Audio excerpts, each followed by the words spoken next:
In an episode of One Piece that happened not too long ago, we got a feat that is likely more powerful than the Bajrang gun, but very subtle, as I've seen no one talk about it.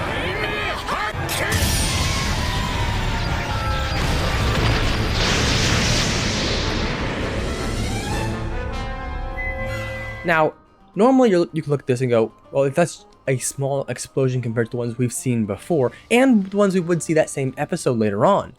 But this explosion has something that none of those do. Lightning time. And now, if you don't know, lightning time is what happens when any action or something takes place in a time period that we can see lightning move. So other people call it cinematic time. And while we've seen things like this before, like this one, where the explosion moves in tandem or faster than the lightning bolt, this one is a special lightning bolt because we see it going upward. There are two types of lightning bolts, upward ones and downward ones. The downward ones are the ones you will see in versus scenarios far more often than not, because that is the leader of the lightning bolt. It is the bolt that traces the path to its target. But the return stroke is the one that goes up, and it's much faster. And how much faster do you think I'm talking about? Well, the leader of a lightning bolt moves about 224,000 miles per hour. The return stroke, the one that goes up, following the same path that the leader traced, moves at 220 million miles per hour, about a third the speed of light. And this is the return stroke, because to launch her attack, Yamato summoned a lightning bolt down, and during the attack, sent it back up. So the leader went down to her, and the return stroke went up. And it's the return stroke that we're calculating from. So this explosion happened easily at millions of miles per hour. Now we've gone over this before, but the Eye of Onigashima is about 400 meters tall. So taking that and comparing it to the explosion, we find that this big explosion has a radius of about 800 meters. So taking that, we get a volume of 1.44 cubic kilometers, and taking air's density of 1.225 kilograms per cubic meter, we can find that this explosion is a moved 1.7 billion kilograms. But now we need to know the speed, because that's where this is going to pick up in power quite a bit. Tracking the distance lightning moved, we find that it moved about 1.36 kilometers in about 0.16 of a second. But that is in cinematic time, time that allows us to view events like this, how you can have characters like Superman flying all over the place, but we still see them when they're obviously moving much faster than light. In real time, this would be about 13 microseconds. So for this explosion to move its radius in 13.6 microseconds, it would need to be moving at 147 million miles per hour, or not that much slower than the lightning bolt itself. So account for acceleration of this shockwave, and this would have a force of 16 sextillion newtons of force.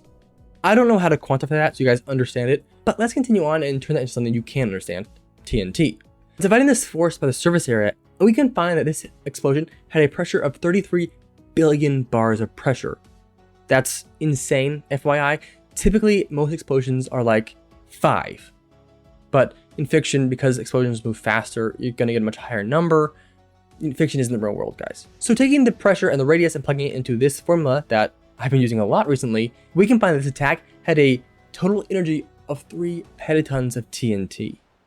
That's a lot. This is about 30 times more power than you would need to wipe the surface of the planet completely.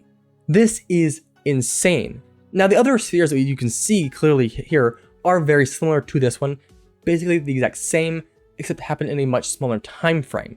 So doing the same math for those, I don't want to bore you with it, but doing that for those and adding it together, and we get a grand total, a power grand total of 7,000 petatons of TNT.